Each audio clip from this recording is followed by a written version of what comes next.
बिस्मिल्लाहिर्रहमानिर्रहीम 2200 ग्राम 2 किलो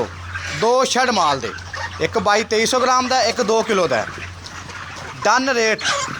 425 रुपए done rate 425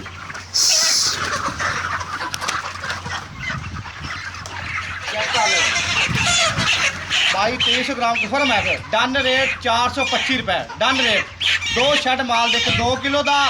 एक 2200 ग्राम का